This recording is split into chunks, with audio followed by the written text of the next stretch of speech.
Question number 5 है कि let f x be a function satisfy the equation f dash x equal to f x with f zero equal to 1 and let g be a function satisfy f x plus g x equal to x then value of integration 0 to 1 f x into g x d x. ठीक है, तो question को देखो कैसे करेंगे।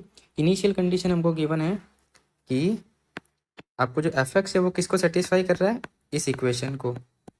ठीक है, तो इसको हम कैसे लिख सकते हैं, f dash x over f x is equal to 1। अब हम बोथ साइड क्या करेंगे, इंटीग्रेशन, बोथ साइड इंटीग्रेशन। तो जैसे इंटीग्रेशन करोगे आपको एक चीज़ नज़र आ जाएगी, एफ डैश एक्स ऊपर है और नीचे एफ एक्स है, d x is equal to integration of d x. तो यहाँ से हमारे पास वैल्यू कितनी आई, log f x is equal to x plus c, है ना। कैसे हम लेट करेंगे एफ एक्स को टी, तो f dash x d x is equal to d t. ठीक है, तो ये होने के बाद अब हमारे पास इनिशियल जो कंडीशन है, इनिशियल कंडीशन क्या है, f zero is equal to कितना दे रखा है 1, तो वैल्यू पुट करते हैं। तो log f zero is equal to 0 plus c, f zero की वैल्यू 1 होती है तो वैल्यू है लॉग 1 इक्वल टू सी, और log 1 की वैल्यू कितनी होती है 0, तो c की वैल्यू 0 आ गई, वैल्यू पुट कर दो।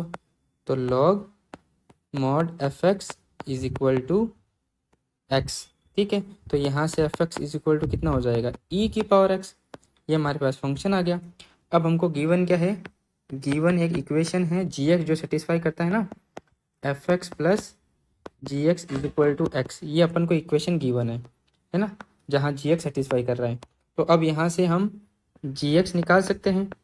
तो जी एक्स कितना आएगा, एक्स माइनस एफ एक्स, यानी कि एक्स माइनस एफ एक्स की जगह ई की पावर एक्स।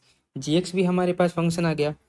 अब बस वैल्यू इंटीग्रेशन के निकालने, 0 से 1 f x into g x d x, बस इसकी वैल्यू निकाल दो। 0 से 1 एफ एक्स की वैल्यू ई की पावर एक्स है, इसकी वैल्यू एक्स माइनस ई की पावर एक्स है। ठीक है, तो ये हो जाएगा इंटीग्रेशन 0 से 1 एक्स ई की power x d x minus 0 से 1 ई की पावर 2x डी एक्स।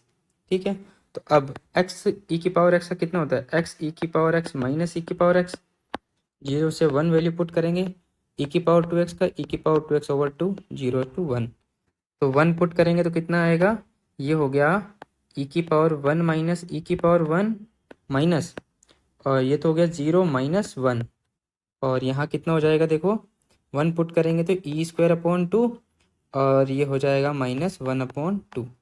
तो यहाँ वैल्यू आ गई 1 माइनस ई स्क्वायर अपॉन 2, ये माइनस माइनस प्लस, तो ये हो गया 3 upon 2 minus E square upon 2, यानी कि 3 माइनस ई स्क्वायर अपॉन 2। तो कौन सा ऑप्शन करेक्ट है, ए ऑप्शन इज करेक्ट।